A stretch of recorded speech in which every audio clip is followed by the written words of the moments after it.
Welcome to A Moment in Time with Taylor. Thanks for being here. I'm excited to connect with my fellow Survivor fans on episode 13 out of 14. Well, I think there's usually 15 episodes, but the 14th is the one where we find out who wins. The 15th is like a reunion special. I don't even usually watch that one. But here we are, episode 13. To me, the second to last episode of the season. The penultimate step of this Winners at War season, which is all previous winners. It's the 20th anniversary of the show. It's a really epic really epic season. They introduced fire tokens, which has completely changed the game, and we get to see that a lot in tonight's episode for sure. So let me just quickly say hi. I am doing this as a live streamer, so I will be having some live discussion. Please keep comments on topic. If they aren't, I'll probably not be able to get to them until after we summarize this for replay viewers. So Mark, first comment to the broadcast. Hey there. Del Schaefer, my fellow Survivor lover. Poor Shara. Sorry, Shara. Hi, friends. Can't wait for next week's episode. I know. I have a complaint about last night's, but let's just start at the beginning. Yeah, some people are rude. I don't know who you're talking about. Couldn't possibly be me. Hi, Hizo. Thank you for being a monthly supporter of this channel. Big shout out to everyone that makes this channel possible. Yes, so last night was a 2-hour episode. Are you saying that next week is as well? I didn't catch that, but that would be awesome. I was really expecting a lot more from last night's 2-hour episode. I was a little bit disappointed with what I got for 2 hours of my life, but we'll get there. So it is May 7th right now. This episode aired May 6th. It was called the penultimate step of the war. It is the episode before we find out who wins. And one thing I want to... Well, let me say when we get there, okay? So, and the penultimate does mean second to last. Just to say, I just looked that up to make sure. All right, yeah, $2 million on the line, which is twice as much as they usually win. Really awesome. Dub, you can't see the comments? Here, I can put the comments on the screen. Right there. They're covering my face a little bit. Let me make that just a little bit, at least smaller than my face. Then it might be too small to actually read. Let's try there. All right. I mean, they've been talking. There's been plenty of comments, so I think you're not seeing them. It looks like they just refreshed, though, too. So we'll see. All right. So we start off with the aftermath of last week's vote out and kind of blindside of Jeremy. Not total blindside. Jeremy knew he was getting some votes. What he didn't know was that Nick was going to vote for him and ultimately send him home. And Jeremy muttered on his way out of Tribal, "Big mistake, man, big mistake." And we're gonna see why that is. I totally just messed that up, didn't I? I started at the second episode. Damn it, live streaming, I can't edit that out. Okay, well we're gonna go back one further than that. Which was actually, let's see.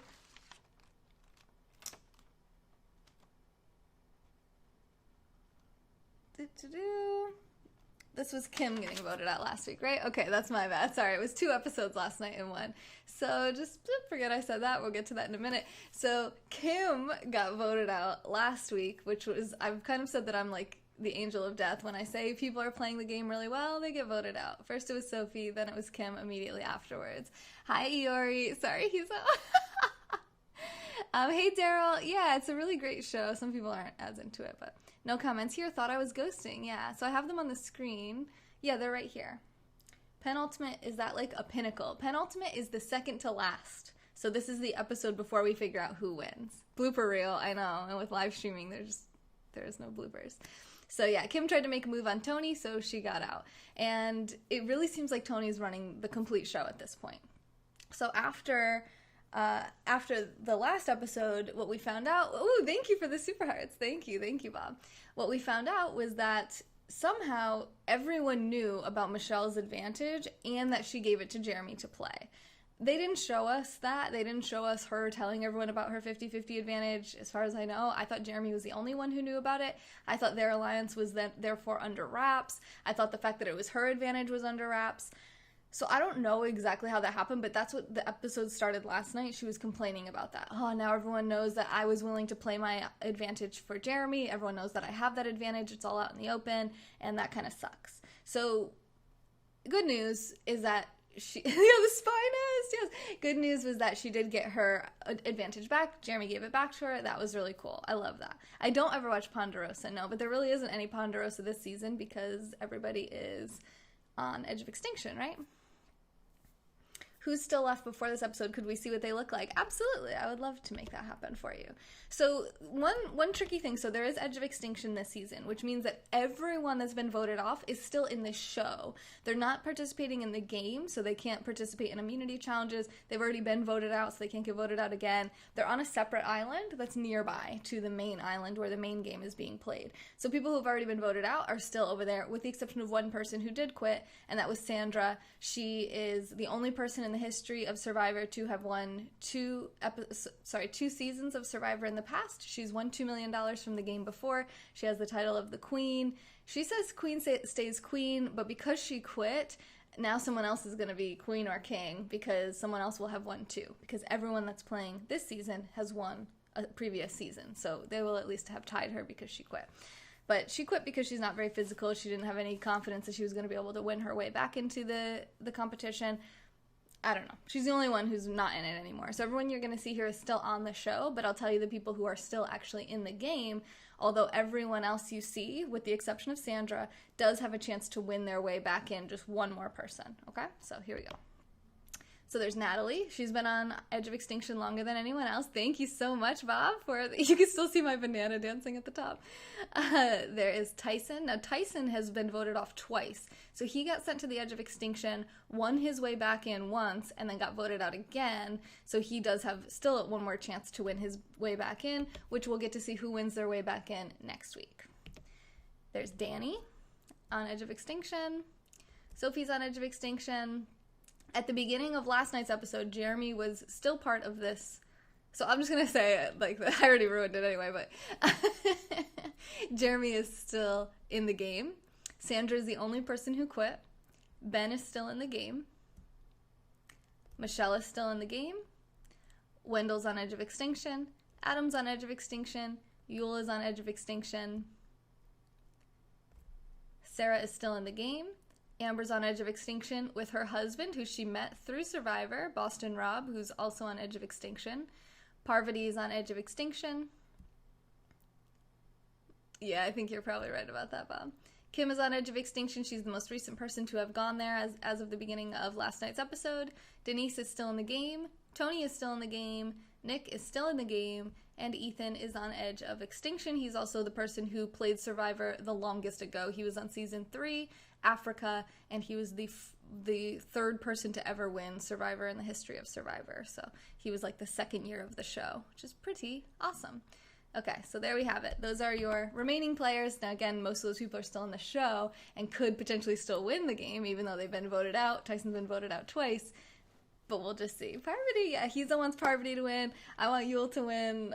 I actually don't even care. At this point, I like Michelle and I like Natalie to win. I think Tony might win, but let's just... Oh my god, Dub says Tony's gonna win just by looking at them, because I'm pretty sure Dub doesn't watch this show. So the fact that he's saying Tony's gonna win is hilarious to me. Because he's Italian, he's also a cop, and he's playing extremely well. Extremely well. There's actually a really funny secret scene that you got to see. I don't know where. I heard about the secret scene through Rob Sesternino, who's a Periscoper who does Survivor recaps. I believe he was on the show in the past. So I actually heard about the secret scene from him, and it sounds awesome. You want Tyson or Jeremy? Okay, all right. We'll have to see. We will just have to see. All right, so Michelle's complaining about everyone knowing about her advantage and her being willing to play it for Jeremy. Then it cuts to Tony and Jeremy having this ridiculous conversation about how long 2 weeks is or how long 9 days is. So they have 9 days left, and Tony says, yeah, we have 2 weeks left. And Jeremy goes, well, no, it's not 2 weeks. It's more like a little over a week, right? It's a week and 2 days. And Tony goes, no, it's 2 weeks. A work week has 5 days in it. And Jeremy says, but... this isn't a work week. There are no weekends. We don't get days off. This is 9 days. 2 weeks is 14 days. And Tony's like, no, a week is 5 days. And they're just having this dumb conversation. You know, Jeremy's like, this is why police officers need to go back to school because they don't know how long a week is. And, you know, Jeremy's a firefighter and they have this kind of like little silly rivalry all the time. Tony is crazy. Tony is so entertaining. He's so much fun to watch. So much fun to watch. Bob, thank you again so much for the super love. What does that mean, Bob? What does that... Excuse me. All right. So... They then cut to Tony and Sarah having a conversation, and they are the two cops. So they've played together in the past twice. Tony won the first time, Sarah won the second time. Now they're back together, and Tony asked her, when was the first time we established our alliance of Cops Are Us? And she said it's been 6 years. 6 years in the making, Cops Are Us. I think they have shirts made and everything. It's really, you know, a fun time to watch the two working together again. I don't think personally that Sarah has any chance to win against Tony. I want to know what you guys think, but that's how I feel about it. I don't think Sarah will win against Tony, and I don't think that she sees that. But she also said at the end of the 2-hour episode last night that she wants her kids and her family to see that she wasn't afraid to go against the big threats, that she really truly believes that she can beat them. You know, she's confident in herself. And that she's not scared, right? So being confident, not being scared, these are good qualities to have, but I'm not sure they're qualities that win you $2 million when you go up to the final 3 with someone who played the game better than you did. I'm not sure that that's the smartest or savviest strategy to win the game of Survivor. You were a cop for 30 years. Oh, okay. Okay, awesome. Awesome. All right, so you might be voting for them too. Let's see, which cop, oops, sorry, that's my YouTube comments. Which cop do you prefer? So there is Sarah here. Sarah Lacina. She's from Iowa. Or do you prefer Tony, who's from Allendale, New Jersey?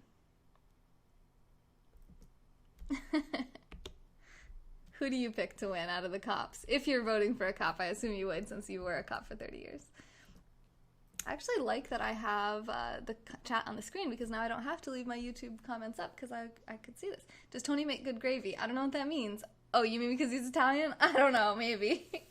Okay, so then they're talking about who they want to get out. You know, who's going to get them to the final 3. And it seems like they're pretty set on having it be Sarah, Ben, and Tony in the end. So 2 cops and a military man. If you don't remember who Ben is, he looks like a cowboy. This is Ben, served in the military, has a lick of PTSD. Jersey, Tony all day. Every cop wishes they were a fireman, and that's coming from someone who was a cop for 30 years. That's crazy. Yeah, so Jeremy's the fireman. This guy here. He's a fireman. These guys are all, like, strong, like, bulls. They're just super, super strong guys. So, physically, you know, and mentally. All right, so they want to basically go for Nick. And they're like, Ben is never going to go for this. Ben is so gung-ho set on Jeremy. We need, you know, what are we going to do? Because we need Ben to vote with us. We need him to be a number. We need him to not turn on us. But Jeremy is willing to work with us, and we really should get Nick out. So Sarah and Tony's like, I don't think I can convince Ben. I think you have to talk to Ben. So Sarah is talking to Ben. Remember, Sarah and Sophie were really close with Ben for a long time through this season now. I personally don't know a ton about the history of these relationships that existed before this season, because remember, these people have been playing Survivor anytime over the last 20 years, and a lot of them have friendships with each other, and some of them are quite close friendships. So it's kind of hard to really know for sure. Jeremy has a chance too, but Tony will pull it off. Well, we'll see. Just listen to what happened here. Tony looks kind of LGBT, but it's all good. The female cops often look kind of butch, but that's good. So basically, you're just not picking one? Okay, good to know. Judging books by their covers. Lovely. All right. So Tony does have a wife and family with multiple kids. Okay. I was going to say, no, that doesn't mean anything, but anyway. So Sarah plants the idea of going for Nick in Ben's head, and the best part to me was that when you get to see Ben going up to Tony and saying, do you think we should just blindside Nick? And Tony's like, whatever you want, man, whatever you want. You're in charge. You know, I said we would go with what you wanted. And it's funny because really that's what Tony wanted. That's what Tony and Sarah decided they wanted. And they convinced Ben that it was his idea, which is the best way to get someone committed to a plan, because if they think it's their own idea, they're already sold on it, right? And rather than you having to sell them on it, you made them think that it was their idea. So I think that's awesome. Sarah did a great job. She basically thought it through with him. She's like, all right, well, let's try to figure this out. So we have this person, here's the situation with this and this and this. So like, I don't know, what do you think? You know, and he's like, probably Nick. And that's what Yule's strategy often is. And I think that that's worked really well for Yule in the past. Yule's on edge of extinction. We'll see if he wins his way back in next week. But anyway. How's that for being indecisive? I would say you would make a great politician. Actually, probably not. The things that you just said, probably no. You're just basically a waffle. Okay, so then we go to, and I wrote down, oh my god, Tony is a genius, because I just think that he's really playing a 5-star, A+ game, and in the beginning, I wasn't saying this about him. I've changed my perspective on a lot of these players throughout this season, which I think is pretty cool. You can kind of see the evolution of the players through my opinions of them, because I'm a quite opinionated person. So anyway, then they go right into the immunity challenge, which is kind of interesting, because like, it's still really early in the episode. It's a 2-hour episode, and they're already going right into the immunity challenge. I'm like, okay, maybe there's a lot of strategy afterwards. The immunity challenge was not the domino thing. That was the second one.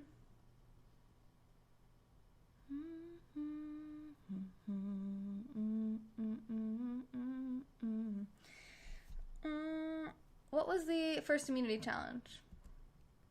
All these people on this scope are cheapskates.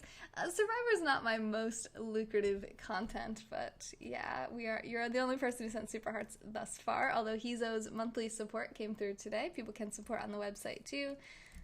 I'm assuming no one in here is going to tell me. If you remember, you can type it in the chat. I'm going to Google last night's immunity challenge. Yes. Okay, so it was, you had to like throw this ball up over this ramp and then go through these trip obstacles, catch the ball on the other side, bring the ball over to a sand pile, and do that twice. Then you had to dig yourself under the sand and under this rod, and then at the end I think there was some type of puzzle. I don't really remember, to be honest. But anyway, the person who ended up winning immunity and 2 fire tokens was, drumroll, Nick. So Nick won that. Where's Nick at? I think he's towards the bottom here. Nick Wilson, I believe, a public defendant. He's an attorney. I don't know if it says. I think he's a public defendant in Kentucky. Really cool guy. I love Nick. And I love how earlier in the season, everyone was telling him he looks like a vampire, because he kind of does, and it's a lot of fun. That they were just all kind of, he's like, yeah, people were saying I look like a vampire, like I should be on Twilight, and everyone's like, you do kind of look like a vampire, actually. Hey there, Beckham. You hear the Jeopardy theme? Yeah, that's the sound of my brain trying to think. Alright, so Nick wins immunity and 2 fire tokens, which means they can no longer target Nick, because he now has immunity. So now they have to decide pretty much between Michelle or Denise, assuming that the 3 of them are strong. Ben, Tony, and Sarah are strong. What I don't understand is why they would be, and why everyone isn't gung-ho on targeting Tony, because Tony's obviously playing the best game, and he's running the game at this point. So, and he won 2 back-to-back individual immunity challenges. He's certainly not feeling super weak. It's time to get him out, but I'm not there, so here they go.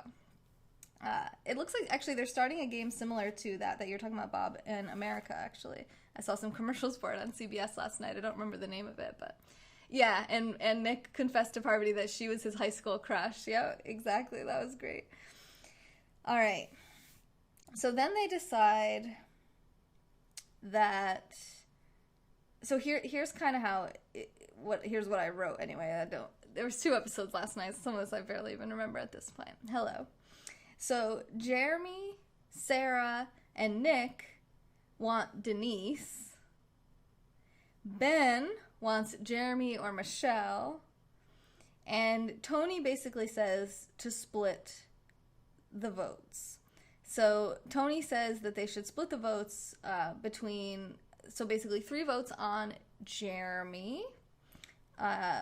So it would be him, Ben, and Nick on Jeremy, and then Sarah and Denise on Michelle. And Ben is kind of like, you know, I don't really want Denise, or he was like, I don't really want to get Denise out because they're really close. So he's trying to get Jeremy and Michelle against each other. He's trying to plant these seeds of distrust and saying, oh yeah, well, you know, maybe you could get, you know, I don't want that 50-50 immunity to burn us in the end. So I wish we could get that out of there. And Jeremy's like, you want me to get it? I can get it.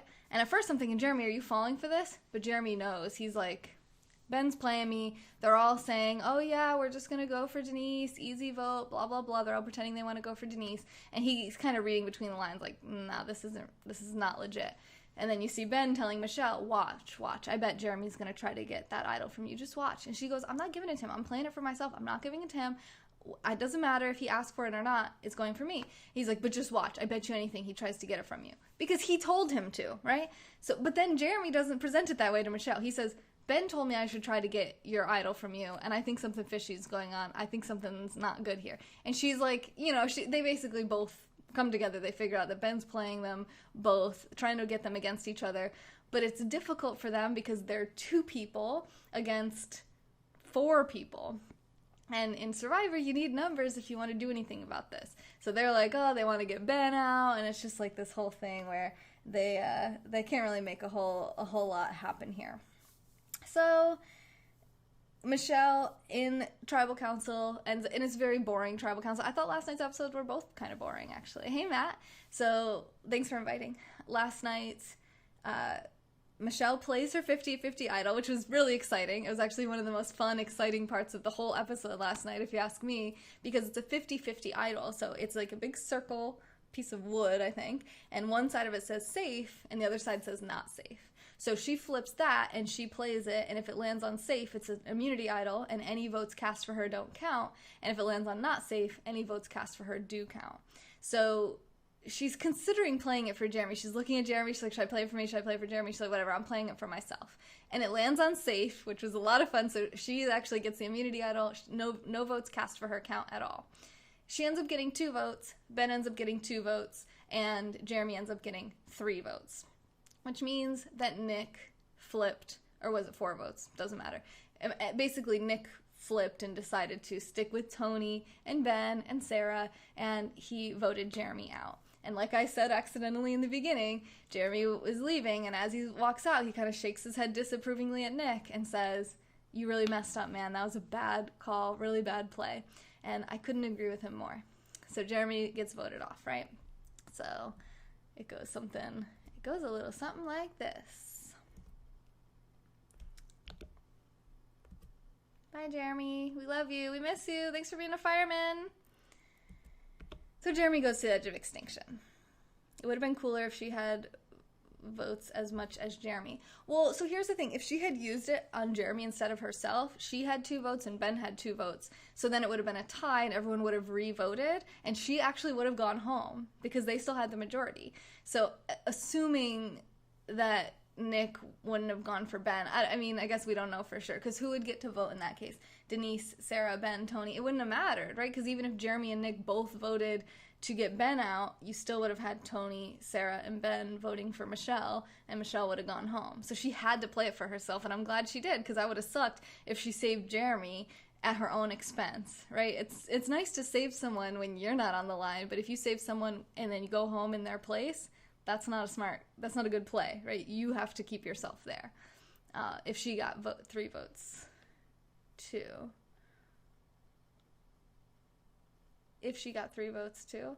I mean, I don't know. Either way, it was a good play. Like, she protected herself. If she hadn't used it, she would have gone home. That's the moral of the story. No, regardless of how many votes anybody got, that's the truth, right? She would have ended up going home. So she played it well. She did well. And how is Michelle still here? Because a lot of people viewed her as almost like a goat, like what Tony said in the episode. Hey, King. And, King Manny, for some reason. Oh, it's like ... Yeah, hi, Manny. Michelle was underestimated. She was underestimated in her season. When she won, people criticized it. I personally criticized it. I didn't think Michelle really earned her win on her season, and I'll be first to admit that I was like, oh yeah, this girl's not very impressive. she very well may go all the way to the end, because who wouldn't want to go to the end with someone like her, because no one's going to vote for her, because this group of jury members, I'm really hoping, it's not a popularity contest with them, it's a respect contest. It's how well do you actually play the game of Survivor. I don't care if we're friends, I don't care if I like you, social game is part of it, but outwit, outlast, outplay. Who does the best at that? And right now, Tony's doing the best at that. But I would say of everyone left in the game, who stands to beat Tony the most is Michelle. I think Michelle has played an amazing game, and I broke down exactly why last week, and I don't know if I can think of all the bullet points again this week, but she has done really, really well for herself. She's been deceptive when she needed to be. She's made the right alliances. She's been out of every single vote. Nobody's ever really tried to get her out. Her 50-50 advantage, she played perfectly. She gave it to Jeremy when he did legitimately need it. She didn't know Tony was going to do all the switching up. Jeremy didn't use it. She got to keep it for herself and use it for herself and save herself. I mean, these things are amazing. Amazing. Now, yeah, if it had landed on not safe, Jeremy still would have gone out, right? So, but if she had played it for Jeremy and it did come up safe, then she would have gone home. So I guess that is a little caveat there. But I think she's done amazingly, amazingly well. And even just for her to make it to the final three, I think for her will feel like a win. But I think that she has, of everybody left in the game right now, after the end of last night's episode and even before, everyone was saying, oh, Jeremy's going to win this thing. Oh, Ben's going to win this thing. I'm guessing that must be based off of the jury. These people must be friends with the jury, or maybe it's because of their line of work or something, because I think Michelle's a waitress. But I just don't get it. I'm like, dude, Ben, Jeremy, neither of them are really playing the game that well, I don't think. I'm not impressed with either of their gameplay. Sarah's not playing the game. I mean, they're playing better than I would play, probably, right? But they're not playing as good as Tony. The only person who might be playing as good as Tony, I think, is Michelle. And I think this was demonstrated very well at the next part of the episode, where after the vote, when Jeremy got sent home, she was kind of sitting off by herself, and Nick comes up and she goes, I was wondering if you'd have the balls to come up to me. And I was like, you freaking tell him. You tell him, because he just dug his own grave and dug Michelle's right next to his own. And she was completely right about that. She was 100% right. It bared out throughout the rest of the episode, which I'll still break down.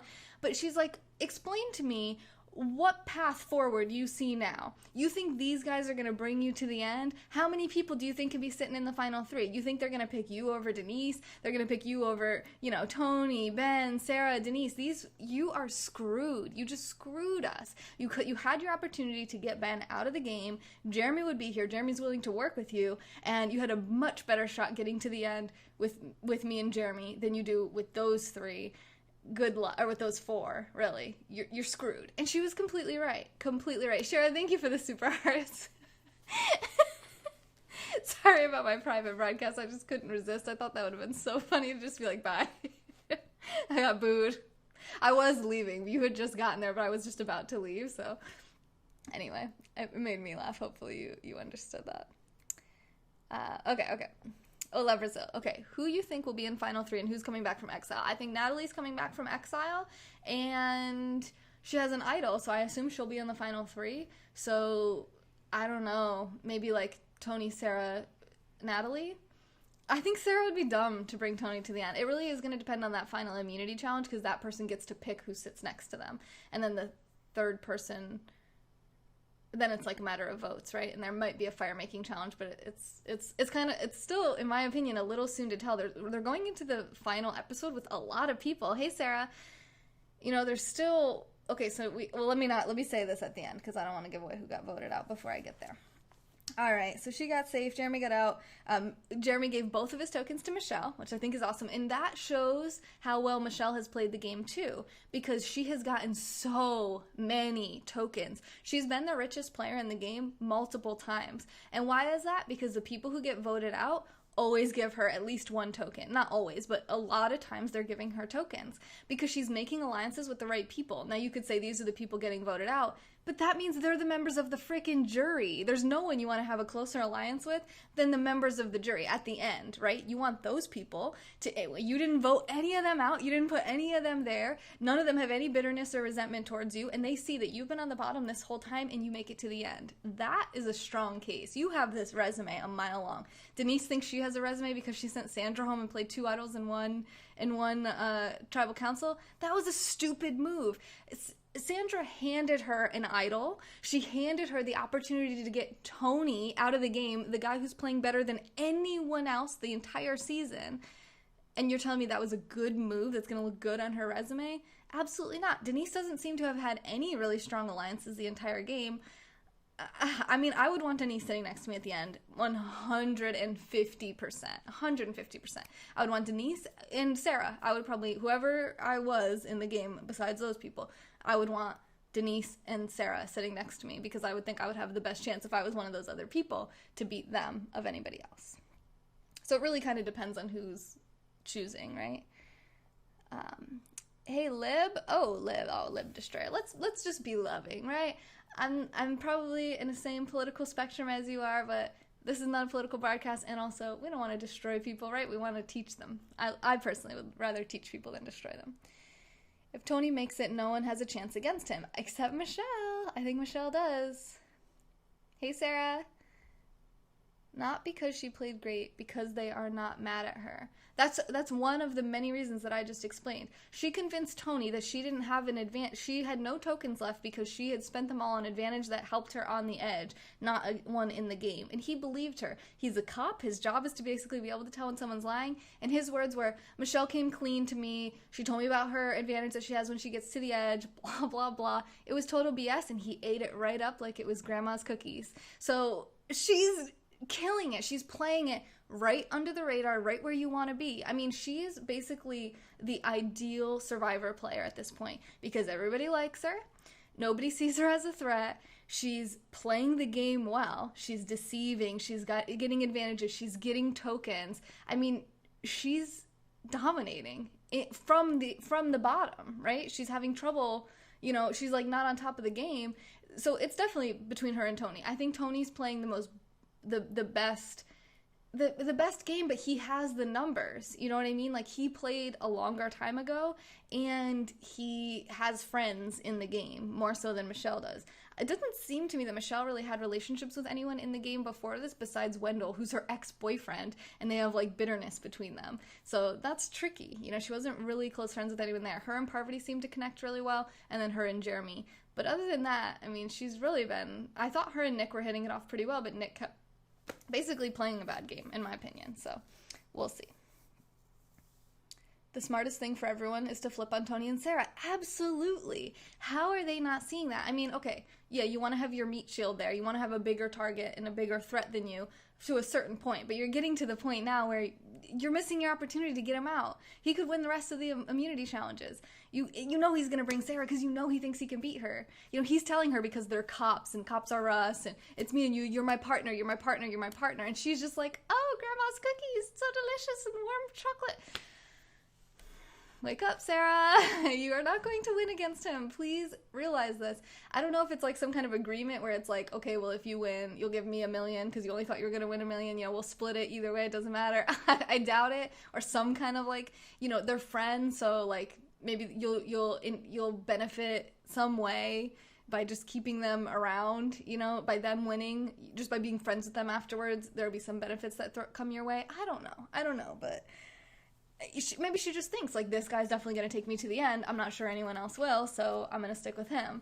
But I don't think there's any point in flipping on Sarah. I think you want to bring Sarah to the end, because Sarah was just basically doing whatever Tony said, from what I can tell. And Tony's really good at making people think that it's their idea, that he's going with what they want. And I don't know how they don't see right through it, but they're hungry, they're tired, they're stressed, everyone's lying to them. I thought it was so insightful when they talked about one of the tribal councils. They were talking about how much this game and being on this show affects their psyche and their mentality after they go home. That they're questioning everything their spouse says to them. They're questioning all the people that they work with. Jeremy said he's a fireman. These guys are, they have my back. My life is in their hands. And I'm thinking every single person of them is lying to me, everything they say. And it takes a long time. They say that they're not right for months. Ben was saying that he was doing it to his wife. I mean, it's intense. Like, I never really thought about it having that type of an effect on people where they just basically have this, like, culture shock when they get back to the real world. Because if you think about it, they're totally unplugged. They don't know what's going on in the news or pop culture. They don't know popular songs. They're not texting or calling. They're completely isolated. They have no contact with anyone but these people who are all trying to stab them in the back so they can win money. They are not eating well. They're not sleeping well. They have no one to really trust and connect with. And, you know, all the producers and camera people who basically want to make them as entertaining on reality TV as possible. It's got to be extremely mentally challenging, you know? You want Sarah, Michelle, Ben? With Sarah, Michelle, Ben, who do you think would win? I would think Michelle would win. But you also have to, these people have to be able to present a good case at the end as well to the jury. But also, whoever wins their way back in, if they're in the final three, I think there's a pretty good argument there that they could win it, because they've, especially someone like Natalie, like she has spent all this time with everyone on the edge of extinction. So the whole jury is her close comrade and friend. Like they have this camaraderie where they all suffered together and they all have connected and bonded in this way you think Sarah would win? Wow, that's interesting. Why? What's one thing on Sarah's resume? Let me know. What's one move that she's made in the game so far? One strategy that was her idea, one person she picked to get out. I just don't see it, you know? Narita, hi. So, so I think that whoever wins the way back in, if they make it to the final three, they have a pretty good chance of winning. I guess it depends. Like, if it's somebody like Jeremy who's kind of at the end, it's hard to really say, but there's no scenario where Michelle wins. Trust me. All right, I'll see you next week and we'll find out. The people on the edge are more likable.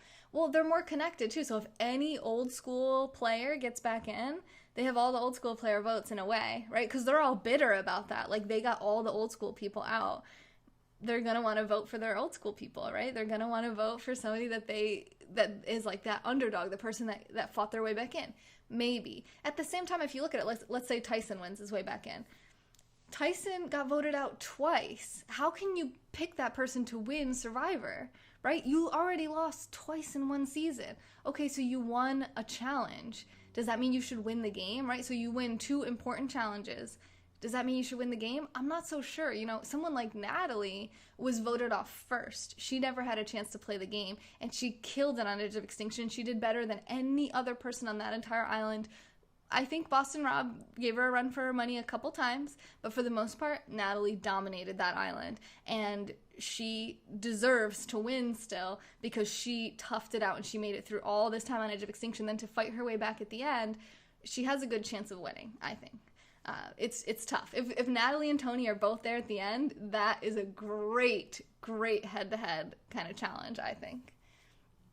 Old school could be bitter and just pick one of their own. Absolutely, yeah. Like Becca, we've talked about this before. I know a lot of people watch Survivor.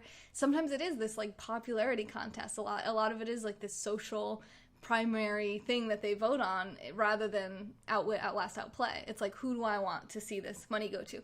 I was surprised they gave it to Michelle because she was like a young waitress, and some people might think she just doesn't have the ability to financially manage an amount of money like that. She's not going to manage that money well. It's not going to go to a good cause. It's not going to be handled well. She's not going to be able to hold on to it. It's going to destroy her life. You know, there's actually shows called like I won $1 million and it ruined my life, you know, about people who win these huge windfalls of money from like a game show, and they're not prepared for that, right? They don't know what to do with it. So sometimes things like that, the person could play amazingly, but you just don't want to give some young person that amount of money because you don't want to see it ruin their life. You don't want to see them get caught up in drugs or whatever, you know, the fast life. You don't want to see them die at a young age. So you're like, oh, I'm protecting you by not giving you this basically curse of a huge sum of money that you just simply can't handle, you know?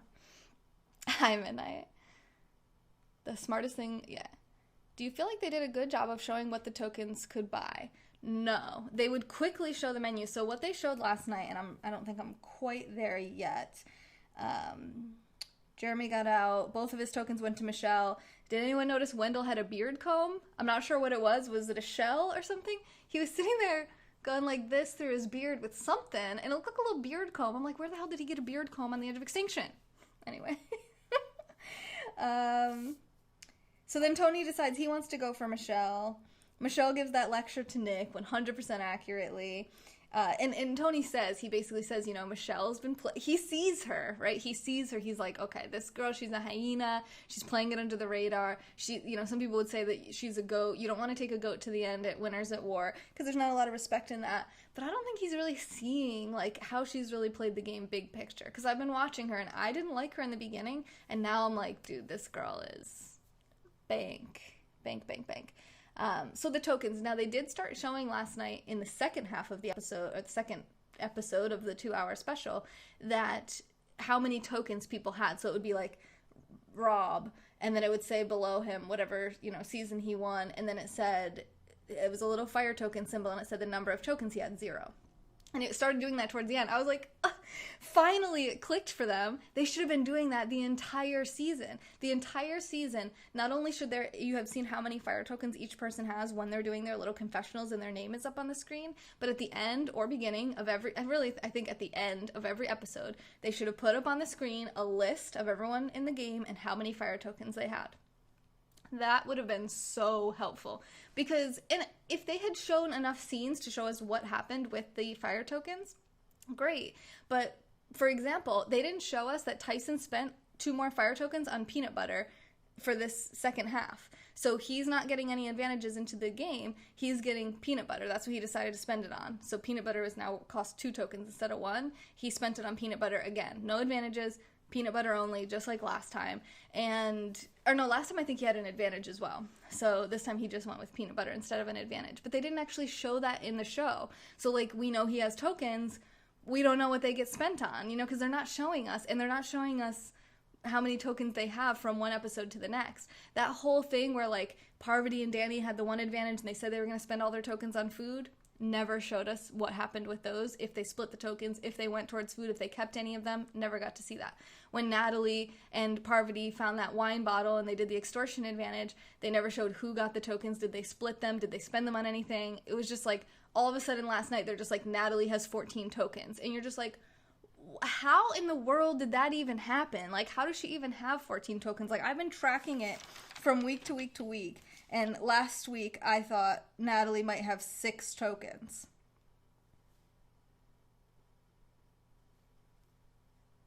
So, I'm like, and I've been tracking it every week. That means I lost track of 8 tokens. Like, that is insane. Completely insane.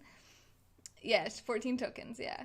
And they still didn't even show if she had 14 tokens after buying that peanut butter that they showed her with or before. Like, they really, really, really, if they're going to keep fire tokens as part of the Survivor game, they have to get better at managing the audience's awareness of where the tokens are at, because all of a sudden she has 14 tokens in the end. You're just like, what?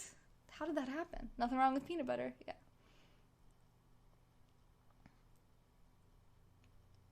Do you feel like, okay. But it's called Winners at War. On Final Tribal, anyone next to her going to say she didn't come to war? What, Michelle? I don't know. We'll see. We'll see what they say. Does Ben have any friends? Yeah, Sophie and Sarah got along really well with Ben. It seems like Tony's pretty tight with Ben. Jeremy and Ben had their tiffing, you know, but I don't know. I feel like there is some kind of connection. All these people who are like public servants, you know, they're military, they're firemen, they're police officers. They kind of have this like somewhat camaraderie, it seems like. They can't do that against the rules. Yeah, I know it's against the rules, but at the same time, no one can tell me what I do with my money once I have it. You know what I mean? If I just decide, oh, I'm going to give some money to my friend, like, I can do that, right? I don't have to blatantly express it to them. You could have said that, you know, as your friends going through life, you say, hey, if we ever play together again, we should just go ride or die to the very end and split the money at the end. Or maybe it's against the rules, but you don't have to discuss it, you know? I don't know. Ben will win? You think Ben will win? I don't think Ben stands a chance in hell of winning. I'm telling, okay. The people, all right. Baby Shark, hello, how are you? You want Michelle to win? Same. That so could happen. There's another thing, too. There's the gender dynamic, right? So I don't think it goes as strongly for men being like, oh, I want a guy to win. But I think women, often as a woman, I think that I fall into this category. I'm susceptible to it, too. We want to see women win. We want to see women succeed in the world. We would love to see a female win the Winners at War Winners series, you know, or season. It's like kind of like we want to be able to give that $2 million to a female winner of Survivor, even if it can't be us. And if you look at the stats, men win Survivor more frequently. Pretty significantly more frequently. So sometimes you want to like kind of level that playing field. So even something like that, your psyche, you may not realize that you're voting based on what's between somebody's legs, but that could definitely come into play too.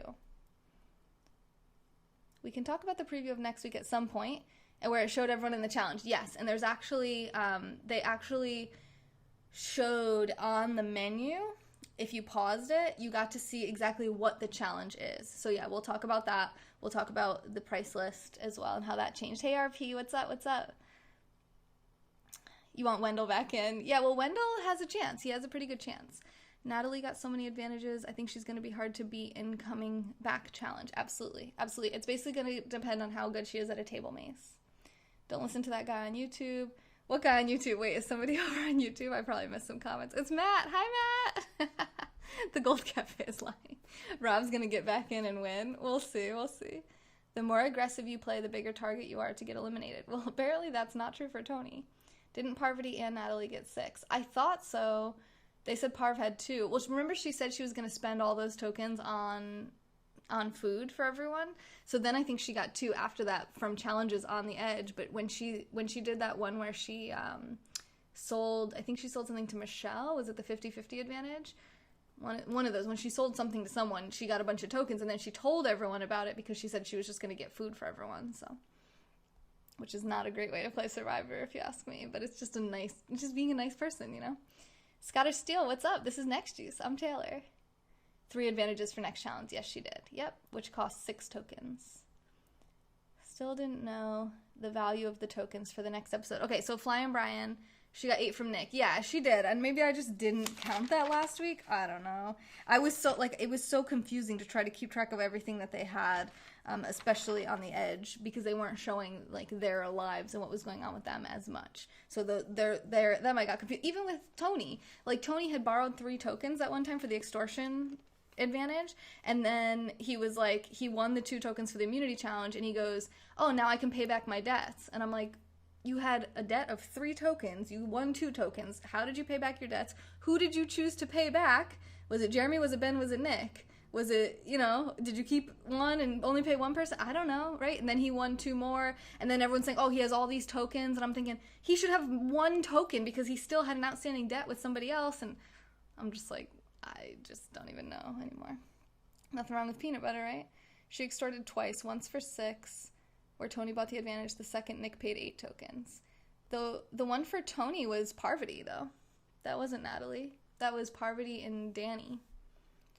They said this was his last night to use the tokens. But that's true. I don't know why I didn't count the 8 tokens from Nick as... I think I wasn't sure if she split those with Parvati because they kind of found it together. They didn't tell anyone about it. I know Natalie touched the bottle, so it was her advantage, but you just don't really know how they're going to play it. They can split tokens. They can give tokens to other people. I wasn't really sure if she was going to do 4 and 4, so I was a little confused about what she might have.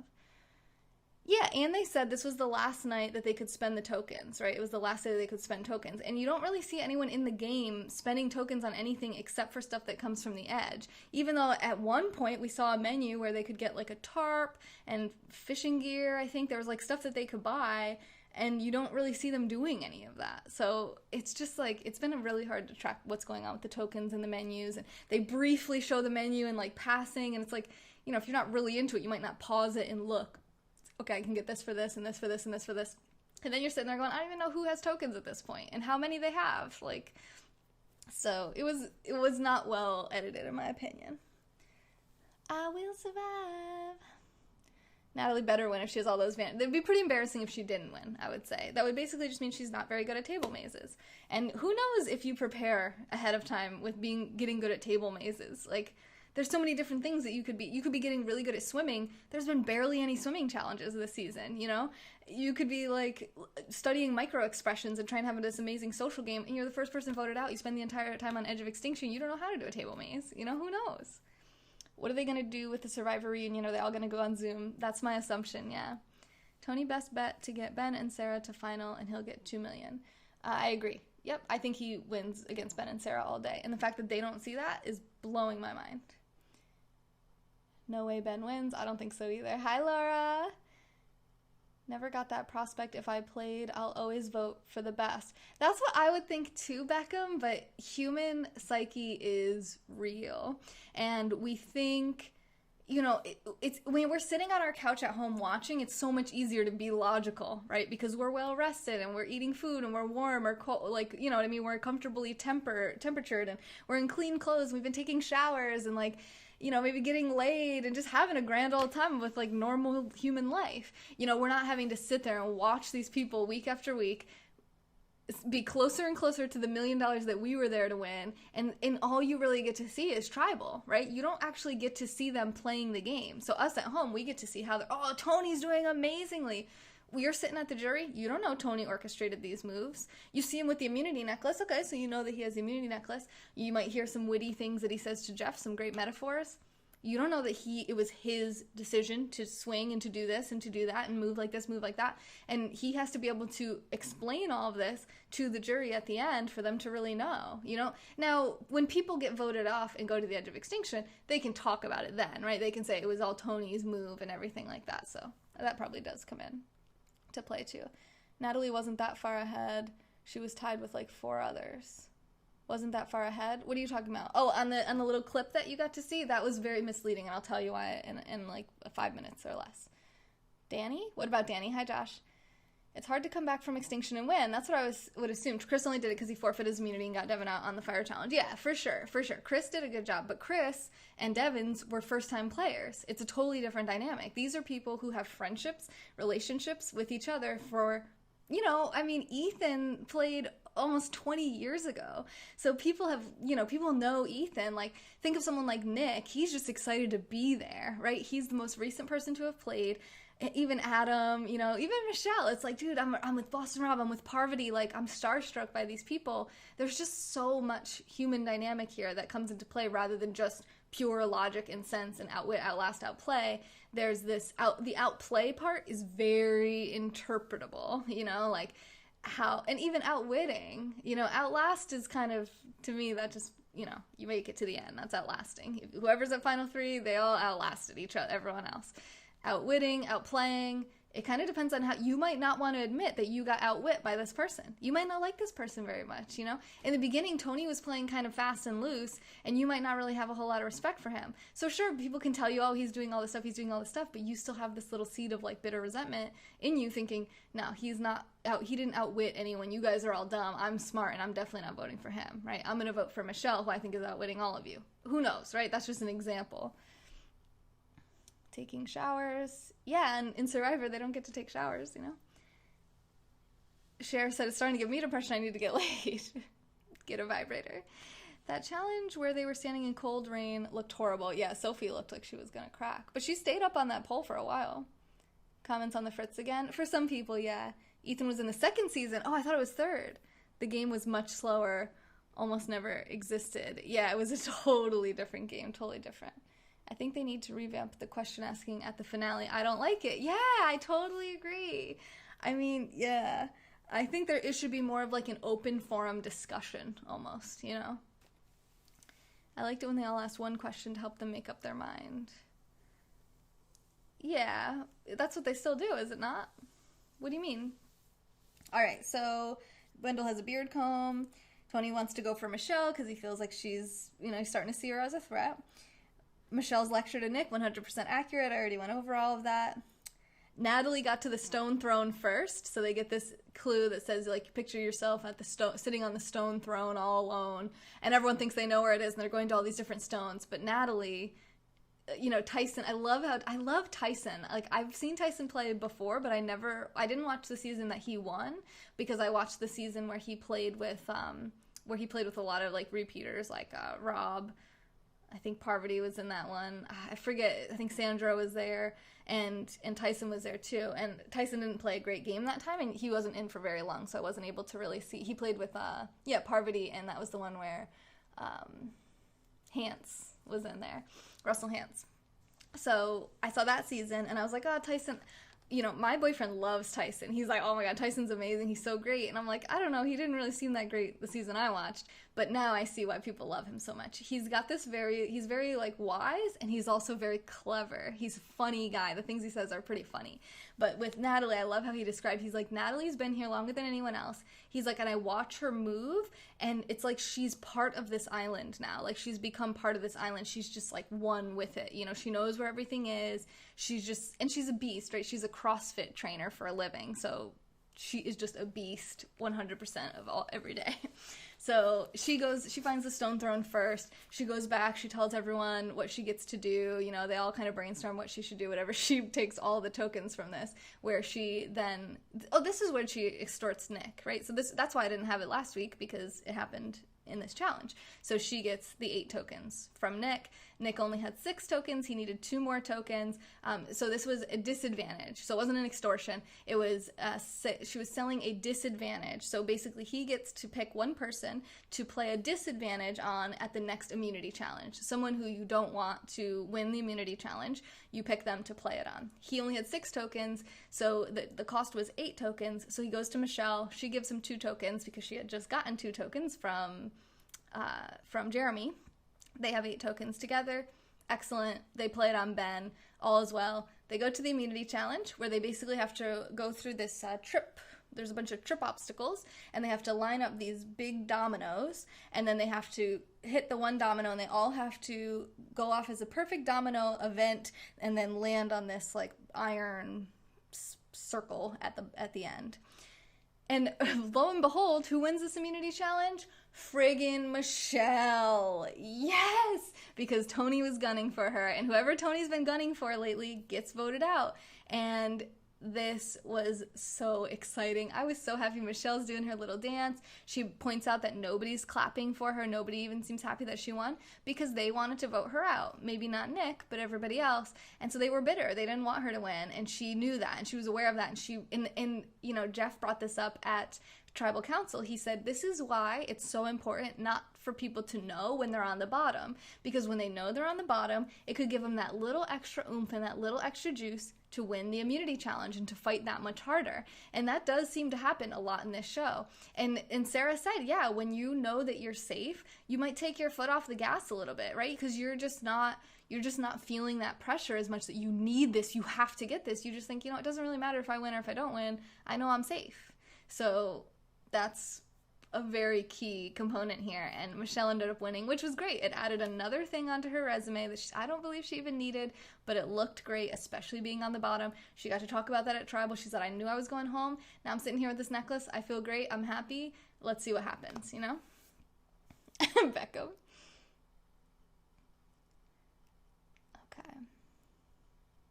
They separate it into the 3 sections. Yeah, they do. You're right. They do that now. It's more like open forum now. Oh yeah, a little bit, yep.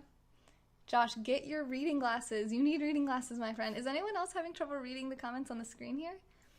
The heroes versus villains. Yes, it was heroes versus villains. That's exactly right, yep. Thank you, John Juan. Why did he pick Ben over Tony? I was wondering that too, and I think because for some reason, they really want Ben out. They wanted Ben out for a while. And I think what we're not seeing here is the dynamic of the people on the jury.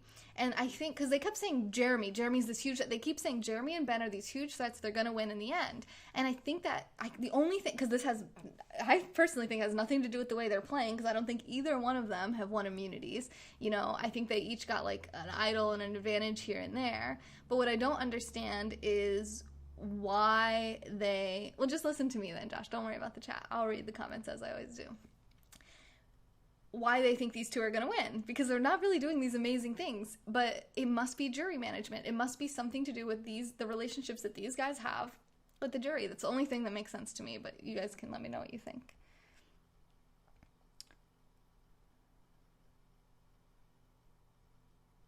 What are you talking about, Dub? Dell, thank you for the super hearts. Thank you so much. Ben's telling everyone everything. That's why people want him out. And he's been doing that from the beginning when he told Boston Rob the whole plan to get him out, you know? And Boston Rob survived way longer than he should have. All right. Josh, remember that thing that you do where you, like, grip onto something, you don't let it go? You're doing that right now. So she gives the disadvantage to Nick, gets 8 tokens, right? They played against Ben. Michelle, this is where I wrote token indicator on the bottom of the screen. That should have been there all along. I'm glad they caught on, though. Michelle won immunity, plus 2 tokens. And then they said, yeah, last day to spend. Right, she won 2 tokens, but they were like, it's the last day to spend. I'm like, what can she spend 2 tokens on? I don't even understand, because they can't buy idols in the game. Josh, can you see comments on Periscope? Because just read those if those are better for you. All right, so they talk about who has tokens here. So mainly, you know, we know Rob has the idol that he got last time. We know Natalie has the idol that she got last time. Natalie has 14 tokens. So I think she basically has to spend all of them on whatever she wants at this point. So she buys herself at least 1 jar of peanut butter, which is 2 tokens. So the prices on everything from last fighting challenge doubled. So everything that was 1 token last time is 2 tokens now. If it was 2 tokens before, it's 4. If it was 3 tokens, now it's 6. So an immunity idol is 6 tokens. So she bought another immunity idol and gave it to Tyson because she thinks if anyone has a chance to win their way back into the game, it would be Tyson. So I'm going to give him an immunity idol so that if I don't get back in and he gets back in, he can go in there and win it for us. You know, they definitely view themselves on that edge, like it's them against the people still in the game, and kind of old school people against the new school people. So that's really important to realize here as who could win this game. And it also could kind of ruin the sanctity of the game, in my opinion, if, you know, someone on Edge of Extinction wins, basically, after being voted out. It's very questionable. The Chris thing was acceptable, I think, to most people from Season 38 because of how he played it, because he gave his necklace up, he did the fire-making challenge, and that it was the best that he could do, right? He didn't have much time. That was all he could do, and he did it. So, and he won immunity as well, so he built up as much of a resume in those last couple days as he could, and he survived on the edge, so it is what it is, right? So we'll see. We'll see about that. She also got three advantages, so that's 6. So 6 plus 6 is 12, and then two for the peanut butter. So that she must have spent, that's her 14 tokens she spent on that. Yule and Wendell each had 2 tokens, so they each have an advantage going into the challenge as well, and I believe that's it. So Yule and Wendell each have one advantage. Natalie will have 3 advantages and an idol. Tyson has an idol, Boston Rob has an idol. That's pretty much what we're dealing with. Tyson also spent his 2 tokens on peanut butter instead of an advantage. So the challenge, they did show it on the menu, is a rope maze. So you have to, it's one of those ones where like it's like the logs and posts, and you're attached via a harness to a rope, and you have to like go over and under and all around the rope maze and get to the end. And then from there you go and you dig up some rungs of a bridge out of the sand. Once you get the rungs, you go and you build the bridge, you walk across the bridge, and then you complete a table maze. So that's the comeback challenge. And they seem to make us think that we might see this challenge, right? There was still so much time left in the episode. There's like a good 15 plus minutes left in the episode, and we're all like, what's left, right? We already saw 2 immunity challenges. And you know what they freaking did for the last virtually 15 minutes of the show? They did a recap of the season, which made no sense. And from what I've seen across the board, nobody appreciated that. Nobody wanted to see a recap, okay? Most of us have been watching the season all along. We know what's happened so far. And where does a recap of a season belong? On the finale episode. It doesn't belong in the penultimate episode, the one right before the finale. The recap belongs on the finale. This should have been on the beginning of the finale, and this last 15 minutes should have been the comeback challenge. We should have at least gotten to see who's going to win their way back in, so we know who's up for potentially winning next week. Now we're going to see who comes back plus who wins all in one episode. It's kind of like, I did not like how that was done, and from what I've seen from other little Survivor communities online, nobody liked that. Nobody appreciated that. It seemed like a huge waste of time and space, and yeah, it was mostly a negative. And it left us on a negative note. We had this 2-hour season. We're all excited. It's pretty boring tribal councils. Tony's basically running the game as always. Oh, did I even say who got voted out? So, during tribal council, let me go back to that before we get to the edge. Nick gets what's coming to him and gets voted out. So that's no surprise because they couldn't vote out Michelle. So who are they going to go for? They're going to go for Nick. And that's what Michelle was trying to tell him. Dude, you've left yourself no path to the end. You and I are on the bottom of the food chain here, if you kept Jeremy in the game and got Ben out, we could have flipped the tide here. Because then it would have been Sarah, Tony, Denise, Nick, Jeremy, Michelle. And that would have been a much better position for everyone. That would have been a much better game. Instead, he got Jeremy out and left himself with Michelle. And that just, those numbers just don't add up. So, it is what it is. And there was a secret scene of Nick saying he felt like he just got fired from a job that he hated. And I think Nick had a really good attitude this whole season. I think he was just happy to be there. He was excited to be playing with a bunch of big players and, you know, was really just enjoying himself. And I thought he went pretty gracefully. He said, good job, guys, you got me. And it was what it was. Michelle was upset, right? Because Michelle's completely alone now, so we'll have to see how that plays out. Whoever comes back from the edge might be happy to work with Michelle. Also, because of Denise's whole ploy, I didn't talk about any of this, I'm sorry, I didn't write this stuff down. So Denise plays this whole ploy at the end that she knows that she's going to go home. She wants to go to the edge with rice in her belly, so she's going to, you know, if we can have, please just have a big pot of rice for my last day here, and I'll buy a new bag of rice to replace it with her tokens. Then at least I can go and I'll have rice in my belly and I'll have a fair chance to fight my way back into the comeback challenge. And everyone's kind of like, you know, they're like, it's part of the game, right? So Denise, Ben, Sarah, and Tony are all in on this. Yeah, we're going to just say that it's Denise, so there's not a lot of scrambling, and we're all just going to go for Denise. But Michelle and Nick are kind of like, well, we don't really think that's the best way. They're trying to figure out a way to get Ben. They basically convinced Tony and Sarah that they should go get Ben out instead. And then the spy nest. So Tony's climbs up in his tree, he's up in his spy nest, and it actually pays off for once. And he sees the conversation happen at the well, which is Sarah, Ben, and Denise.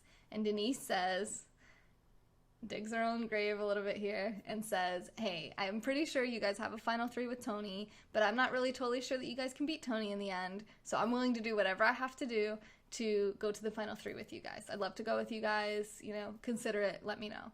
And Tony says, that's it, Denise has got to go. So we weren't sure, we thought maybe they would decide to go for Denise instead of Nick, because maybe Nick would, you know, they're more willing to work with him or what, but Nick's really buddy-buddy with Michelle, right, and Denise isn't, so they decided to keep Denise and get Nick out.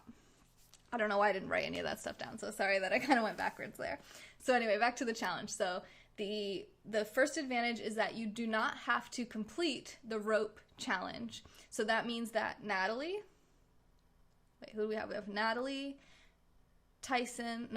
Natalie, Wendell, and Yule. All 3 of them will not have to complete the rope maze at all. They're all going to start at the end of the rope maze, and everyone else is going to have to wind their bodies all around the rope maze. So that's a big advantage already. And that's the only advantage that Wendell and Yule have. Natalie doesn't have to dig up her planks for the bridge, so she skips the entire sand digging part of the competition, which really slowed people down in the last competition. That was the advantage. Last time they didn't have to dig. Those people that had to dig were way behind in that last comeback challenge.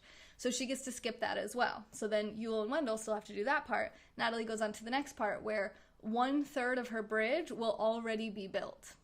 So she will have to build 2/3 of the bridge, I think, right? Yeah. She'll have to build 2/3 of the bridge and then do the table maze, and that's all she's going to have to do. So if Del Schaefer's still in here, I think you are. That's you at the bottom, right? Yeah, Del. So that clip that they showed very briefly that looked like Natalie was still participating in the rope challenge, I think that was her at the end, right? I think that was like her about to run over to the sand. I don't know if that's what you, because I saw that and I'm like, it looks like Natalie's right there participating with everyone else.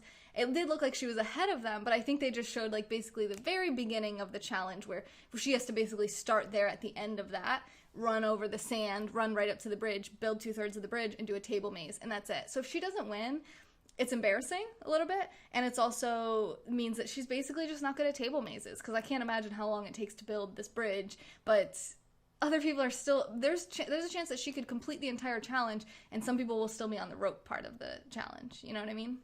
If she loses, she's never going to forgive herself. That's pretty much what I'm thinking. So I'm pretty sure Natalie's going to win her way back in. If not her, it'll be Wendell or Yule, most likely, right? Because they just have that advantage. You know, people have to go through this whole rope maze pretty much none of them stand a chance. Like, these people are going to have such an advantage. Now, if Sophie had advantages, Sophie is a beast at puzzles and table mazes. But Wendell does pretty good at a table maze as well. I don't think we've ever seen Natalie do a table maze. I don't even think in her season she did table mazes that I can recall. I don't know if you guys remember any of that. So we don't really know if she's good at it or not, or has any practice with it.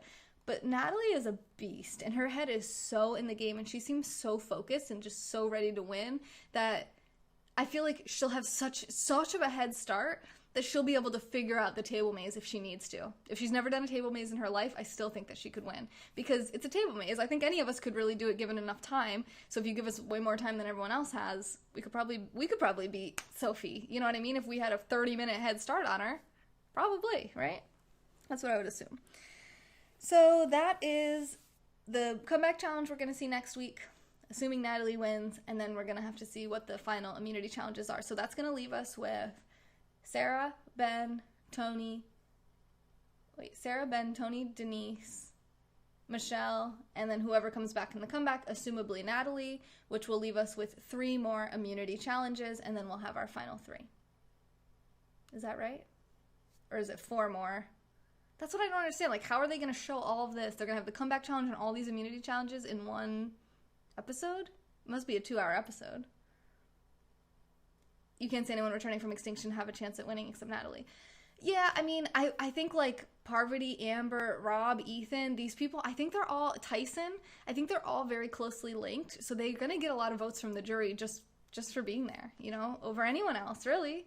You know, Tony played a good game, but I don't know. I mean, those social connections, they're really powerful. And they've all just been, you know, bonding. I mean, Nick said, you know, he was actually glad that it happened this way, because at least now he gets to go meet the members of the jury and try to build some connection and alliance there. So if he wins his way back in, because now he has a belly full of rice, he can kind of see, you know, maybe that'll win him a few more votes that he wouldn't have gotten before. It's 3 hours, 2 hours, and then 1 hour special, I think. Oh my god, I didn't even catch that. Holy crap. At winning except Natalie, and she's definitely going to get voted out. She has 1 immunity idol, so there's that.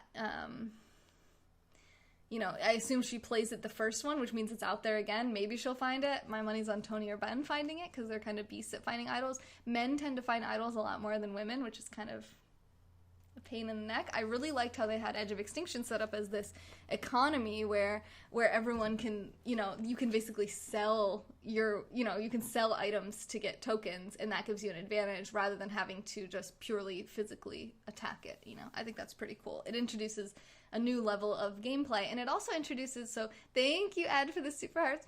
Thank you. What's interesting is that, you know, they often say that Survivor represents this microcosm of the real world and what's going on in the real world and current events. Like, last season we had the whole Me Too fiasco, and that really played out in the Survivor world as well. And now we have this economy, a Survivor economy, and some people are saying, oh, well, Natalie has so many advantages, I don't really like that, it's not really fair to everyone else. Well, she earned those fire tokens, right? They weren't handed to her. And she has an advantage because she's the richest player in the game. This is very much real world, right? People who have more wealth, who sometimes potentially maybe work harder and even maybe had it worse in the beginning, so they have this underdog, this self-made story. They have the most money, they have the most in-game currency, and therefore they have the most advantages in the game. That's how the real world works too. And I think that's pretty interesting. It's like this capitalism within the game. What I'm actually a little disappointed with is that nobody turned down any of the offers from the Edge of Extinction. Nobody said, you know what? No, I'm not going to spend my fire tokens on that. Everyone, and that kind of shows you the power of sales and marketing and persuasion, and like, you know, like how hard, nobody even had to really pull off any sales tactics. They just basically said, here's the price, and every single thing, no matter what. It started out as some things were 1 token, right? 1 fire token for an immunity idol, I believe. Then it was like 2, 3, 4. Then it was like jumped to 6. Then it was 8 tokens at the end for a disadvantage against someone else in an immunity challenge, and they went for it. They're like, take all of my tokens for this kind of piddly advantage, in my opinion, right? We went from 1 token for an immunity idol to 2 to 8 tokens for a disadvantage on someone in the immunity challenge. That's just like, I mean, that is a huge change, and it's like inflation, and just, it was so much fun to watch. I really enjoyed this season. I heard it's going to be a longer episode on Twitter. Okay, yeah, let me check their Twitter, actually, really quick. Good idea. I didn't love last night's episode, as I've said, but I did love this season. I thought it was a really good season, and it sounds like next week's episode is going to be really good, so hopefully it'll make up for the a bit anticlimactic episode last night. Yeah, 3-hour season finale. I'll retweet that right now. Here, I'll pull it up on my screen too. So right here, 3-hour season finale next Wednesday at 8 p.m. Eastern Time. After an epic 39-day battle, one castaway will take home the $2 million prize during the 3-hour season finale. Pretty good stuff. Pretty good stuff. Should they be able to take fire tokens with them to Edge of Extinction? I actually like that they have to give them up at the end.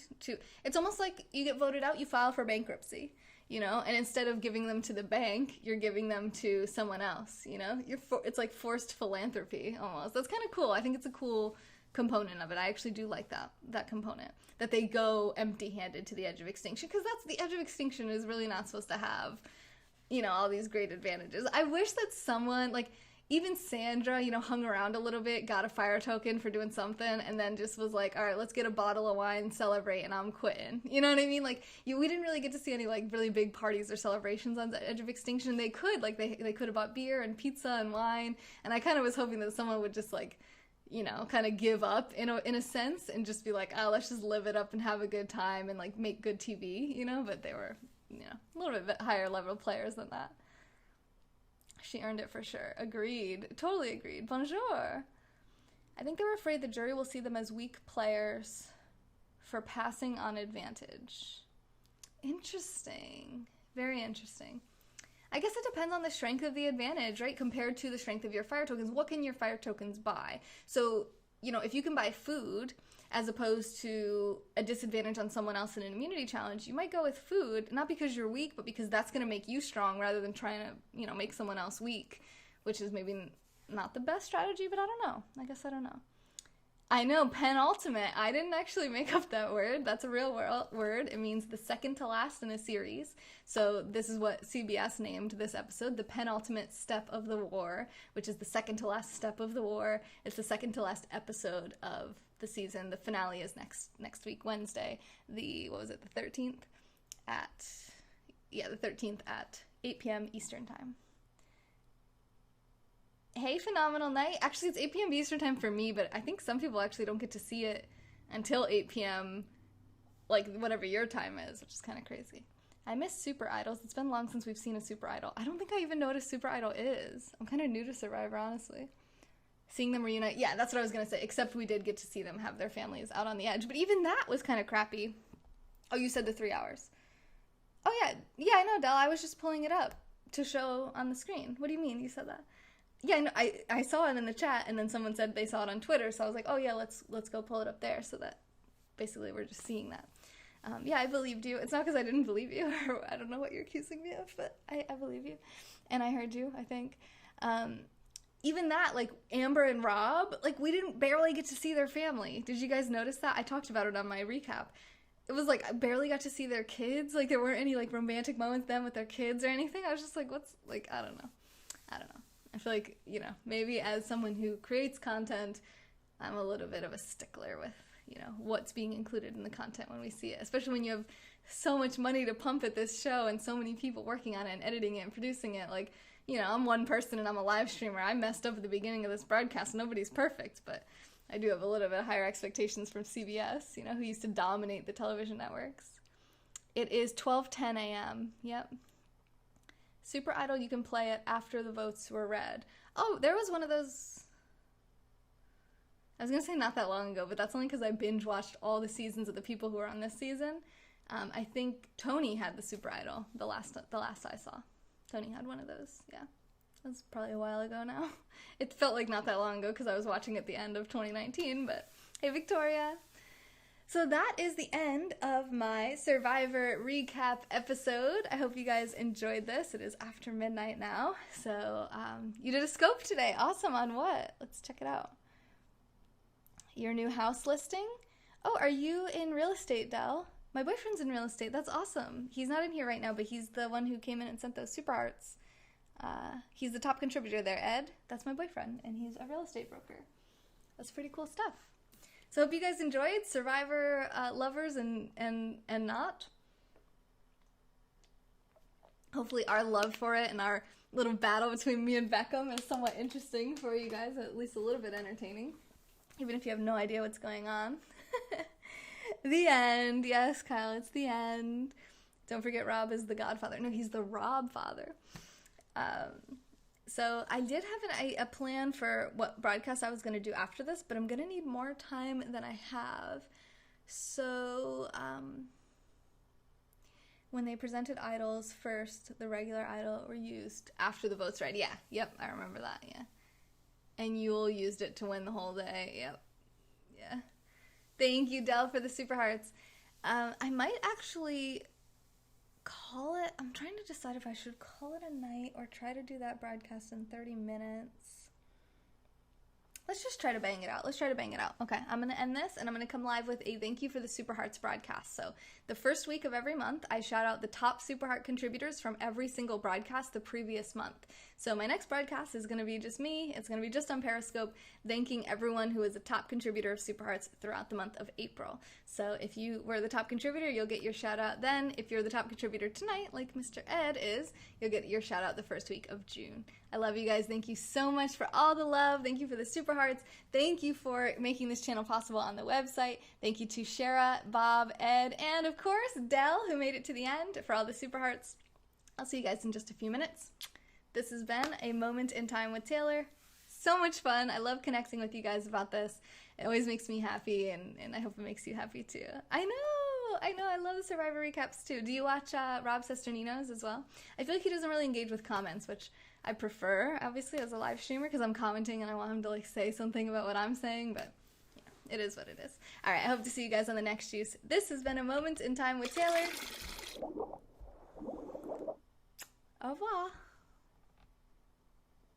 And remember, the word of the day is penultimate. The second to last. Penultimate.